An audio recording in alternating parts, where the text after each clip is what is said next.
The doctor and Romana finally arrived in front of the heavy wooden door of Corridor 2, Room 23. The journey had been surprisingly far from straightforward, given the relatively simple geometry of the quadrangle.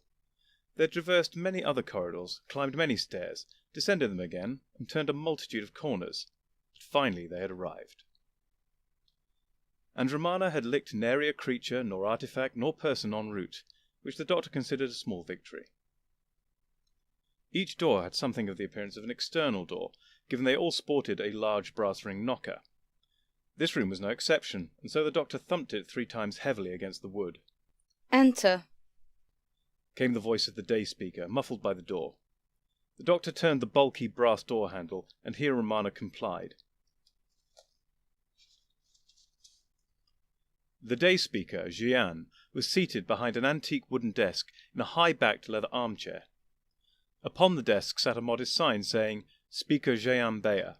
Aeonne had removed her white fur cloak, but was otherwise dressed as before in smart butcher's attire. The room itself was decorated in a style in keeping with the ancient air of the building. A couple of old bookcases, complete with leather-bound volumes of various sizes and shapes. A couple of more modest chairs on this side of the desk for visitors. 2 doors leading to other adjoining rooms, probably a small bedroom and bathroom, the Time Lord surmised. Everything had a rather well-worn appearance. Aeonne smiled broadly at her guests. "Ah, I was hoping it would be you. Please have a seat," she said, gesturing towards the 2 empty chairs. The doctor and Romana both nodded politely and took their seats. "So," Aeonne began, "what brings 2 such illustrious and exotic off-world travellers to the Mondasian Parliament, of all places?" The doctor made his best effort to return her friendly smile. "To be honest, we're in need of certain supplies for our ship," he said a little cagily. "But I was also hoping to ask you a few questions about this fascinating place, both the building and the people." Aeonne spread her arms wide. "Naturally. Ask away.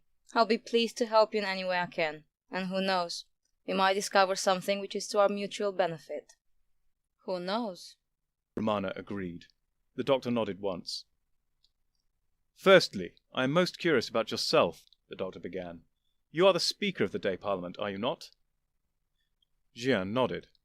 "So I imagine that must make you one of the most, if not the most, powerful people on Mondas." Aeonne chuckled ruefully.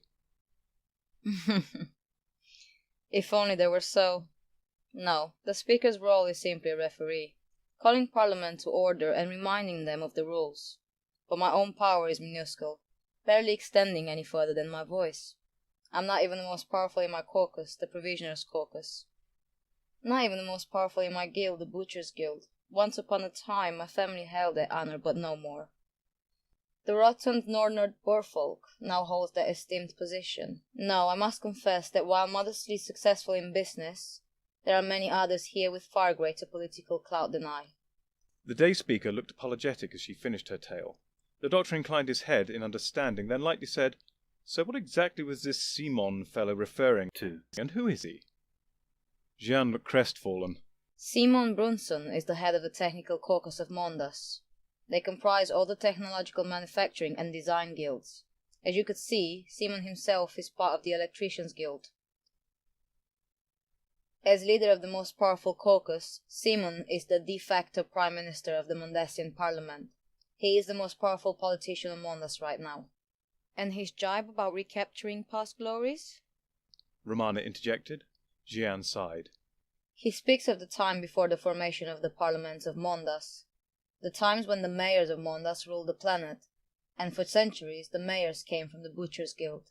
Aeonne now looked alternately into the eyes of Romana and the doctor. "Then came the ears of the 3 tyrants," she said with bitter sorrow.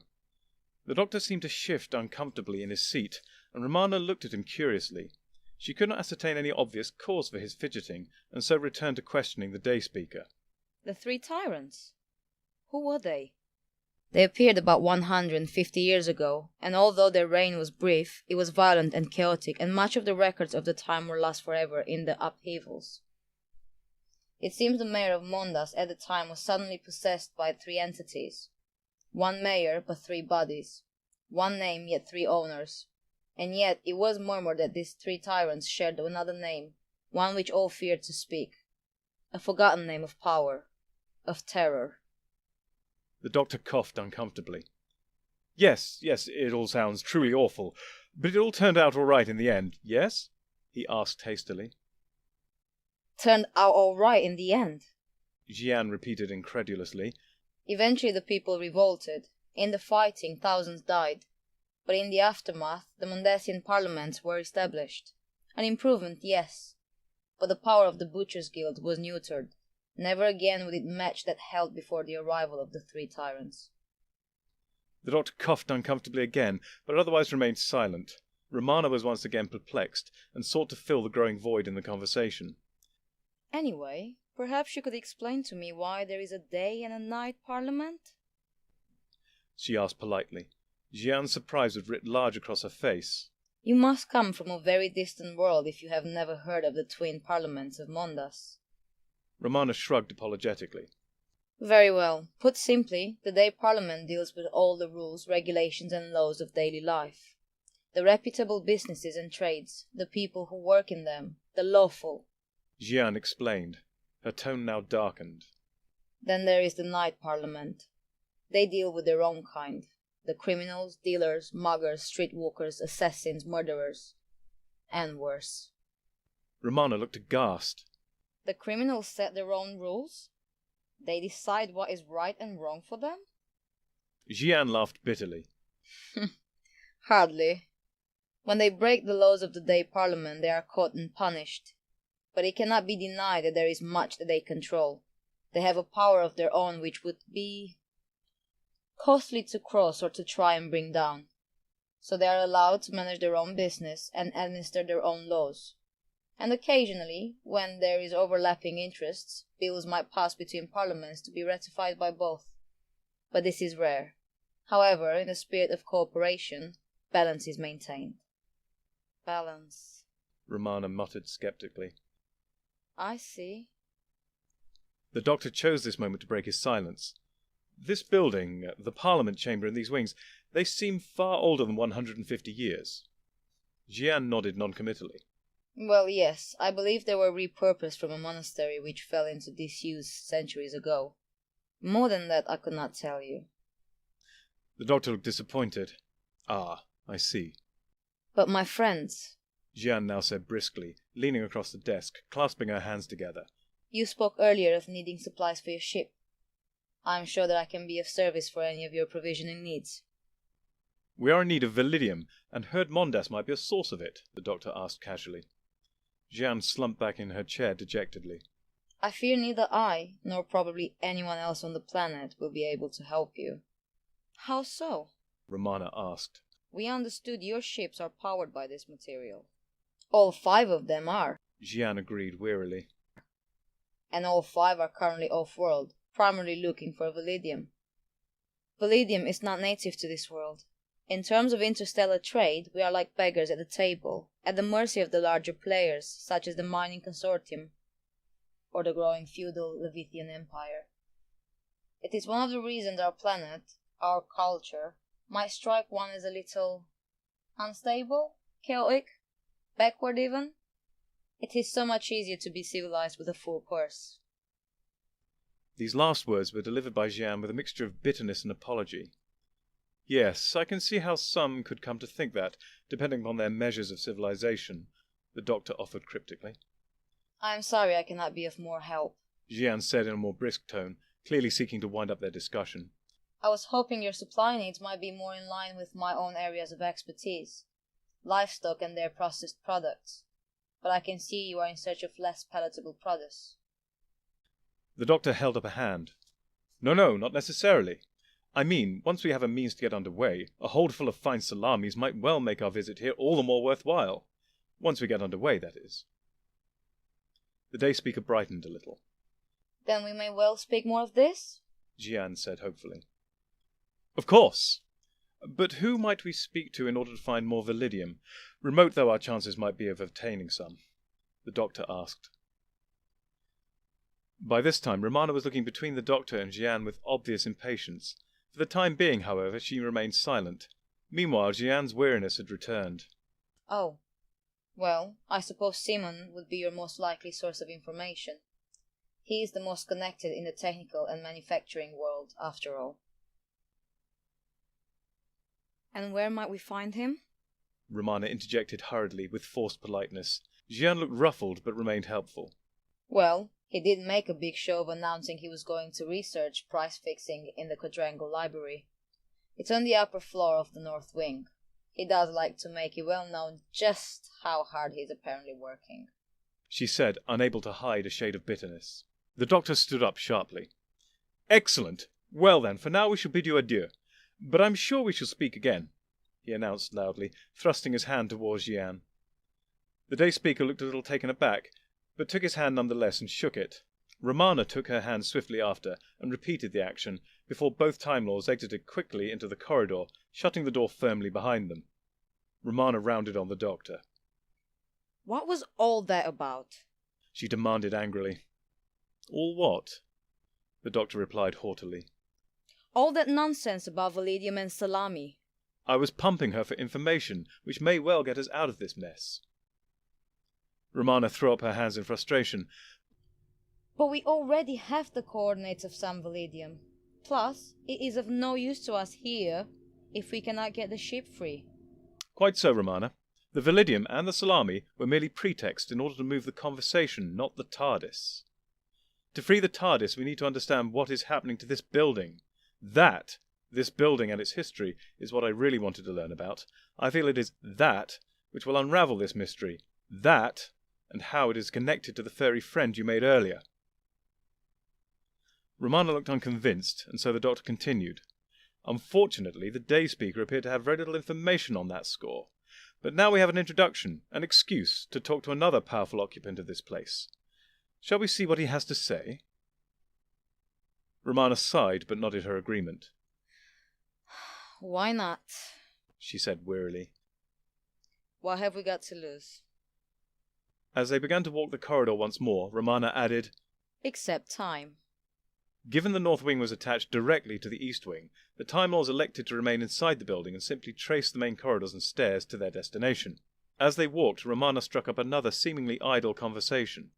So, who were these three tyrants? She asked innocently. The doctor stopped abruptly and started looking around the corridor distractedly, left and right, up and down, anywhere, in fact, other than directly at Romana. Well, I'm sure I don't know anything more than we've just learned. A brief period of political strife and social unrest on a planet well accustomed to such things. I'm sure these three tyrants could not have been very consequential, in the grand scheme of things, I mean.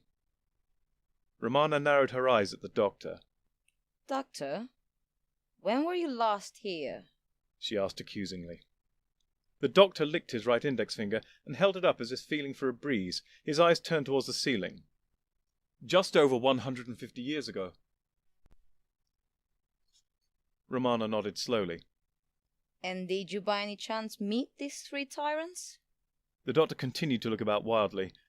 I met the mayor at the time, he conceded hurriedly, but I can assure you that he was but one man. I can't remember ever getting his name. I think I only ever called him mayor. I saw absolutely no sign of three tyrants running the show. It all must have happened after I left. Romana nodded again. Uh-huh. Strange you didn't stick around.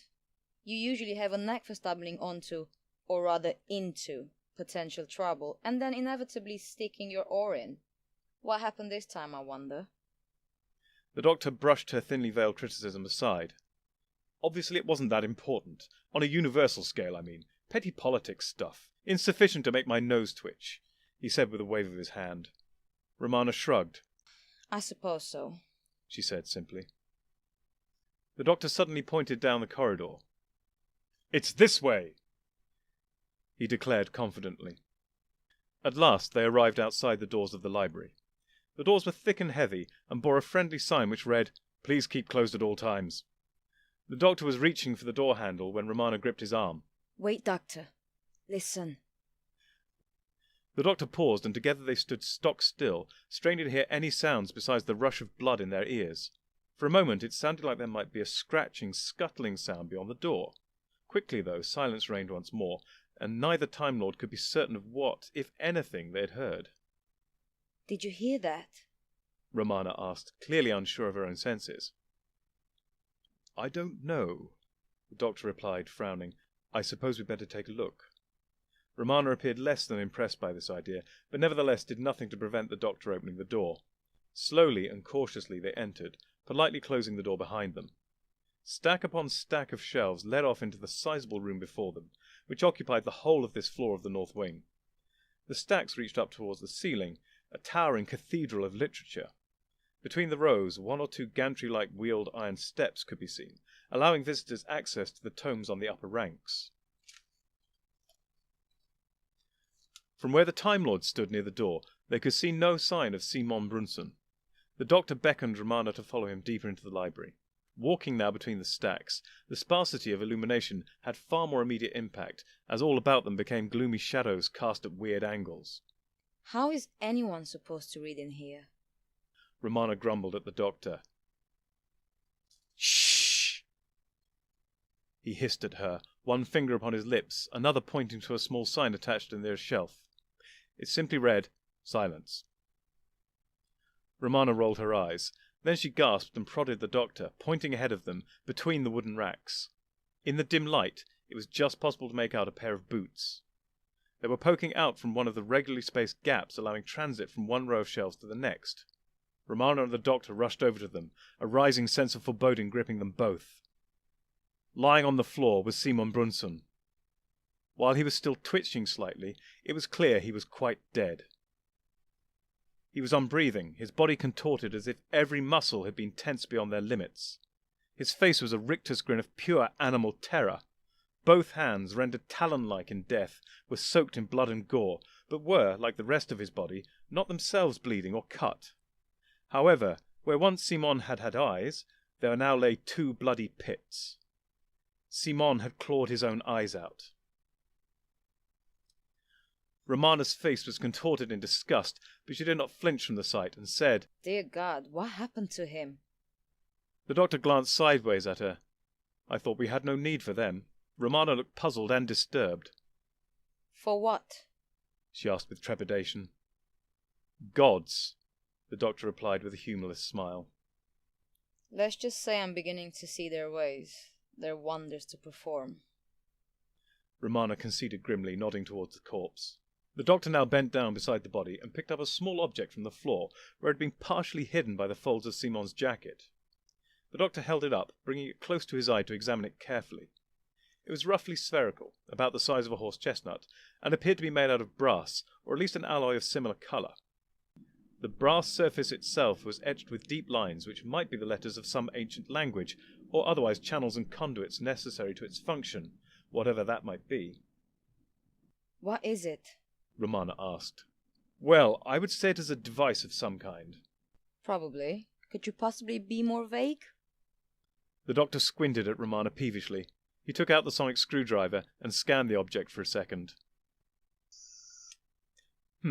Whatever it is, it had a power source, but it seems utterly drained. We'd best study it in more detail, perhaps back in the TARDIS? He said, pocketing both the brass device and the screwdriver. Romana made to speak to offer her opinion of his plans, when her action was cut short by an odd sound. It sounded for all the world like a game of marbles.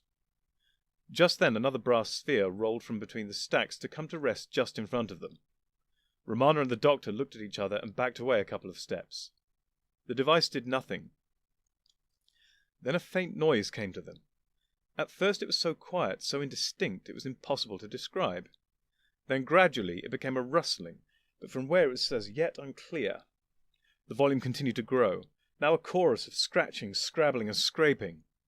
And it came from everywhere. With horror, the doctor and Romana both realized the noise was coming from within the walls themselves, all the walls.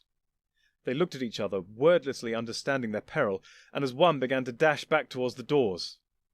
Barely had they taken 2 steps when the horror spilled forth. From every wall a torrent of rats washed down and outwards. They seemed to flow like oil from the bricks, plaster and wood panelling itself, not from rat-sized holes, but seeming to ooze from every crack, every tiny flaw and every surface.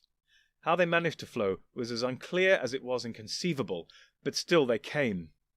The library was filled with gibbering, giggling, screeching black bodies. They ran down the walls and across the floor, converging on Romana and the doctor. Both looked desperately for some means of escape, but it was hopeless. They were surrounded. "Quick! Up here!" the doctor cried, pointing to one of the set of metal steps nearby, set against the side of the nearest bookshelf. Romana went first, the doctor following. Barely had his feet left the floor, then there was no more floor. All was now a tumbling, boiling mass of moving bodies, their squeaking and laughing sickeningly childlike. The level of the black mass was rising rapidly, almost lapping at the doctor's heels as the two Time Lords climbed with careless haste to the top platform of the ladder. Here they paused, clutching each other to retain their balance. The ladder was rickety at the best of times, but now it was being buffeted by countless unnatural forms, making it jerk and vibrate unpredictably. The doctor and Romana eyed the still rising tide of churning black warily. "Well, I think we've found what's keeping the TARDIS here," the doctor observed. How do you mean? Romana asked nervously.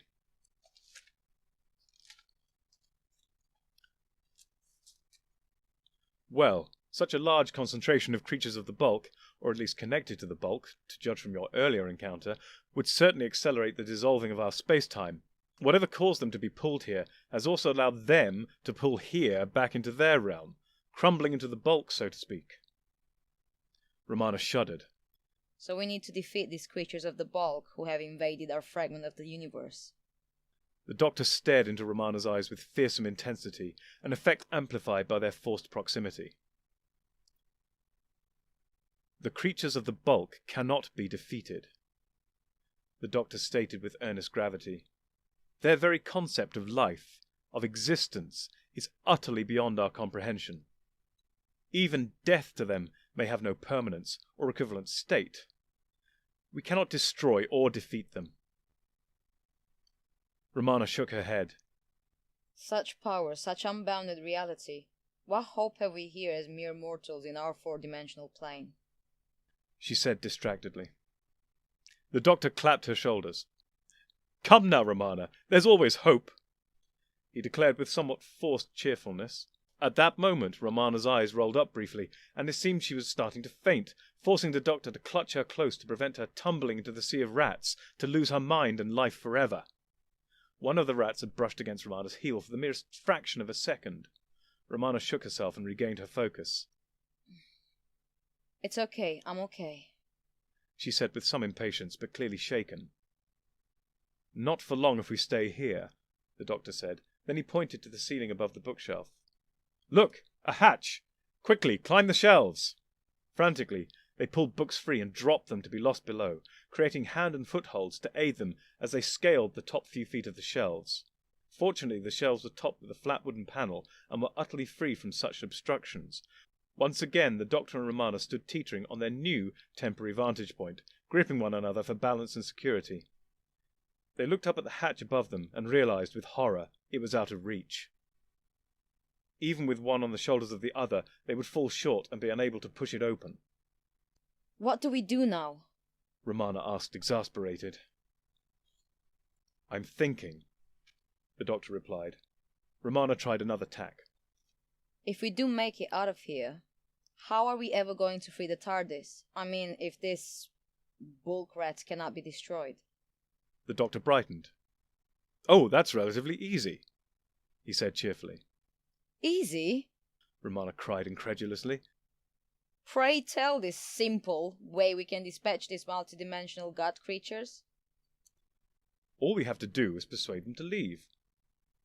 Romana rolled her eyes. The doctor grabbed her close, thinking she was about to faint again. Romana pushed him away a little in irritation, making it plain she was fine. As simple as that, eh? She said with prickly sarcasm. The doctor nodded, grinning. "Oh yes. If we can persuade them to disperse, then their destabilizing influence will become diluted and ineffectual. Indeed, as the damage to our fragment repairs itself, they would most likely just seep back into the bulk, over time." Romana looked thoughtful. I suppose we could set fire to the buildings and hide in the TARDIS until the flames have subsided, or until the rats have dispersed enough for us to get underway. The doctor looked at Romana disapprovingly. "So we have progressed from licking things to pyromania. Fire is not always the answer. Even if we just gloss over the danger to anyone not hiding in the TARDIS, maybe such a thorough dose of fire starting might not be so easily managed or practical. Let's just put that idea on the back burner, if you'll pardon the pun. Ha! Romana retorted humorlessly. She then pointed behind the doctor. He turned his head to look over his shoulder. Sitting on the edge of the bookcase was a single black rat. Looking around them, it was clear that the general level of rats was almost up to their own. Have you thought of a plan for our more immediate problem? Romana asked quietly. The doctor nodded. And? In answer, the doctor looked up towards the hatch and yelled, "Help!" Romana looked horrified, but the doctor merely gestured encouragingly with his hand. Romana sighed. Help! "Help!" They both shouted together. Beyond the dying echoes of their cries and the ever-present cacophony of the rat horde, nothing else could be heard. No response. The single rat on the bookcase watched them intently, giggling gently to itself. Help! "Help!" They cried again desperately. The rat took a step towards them.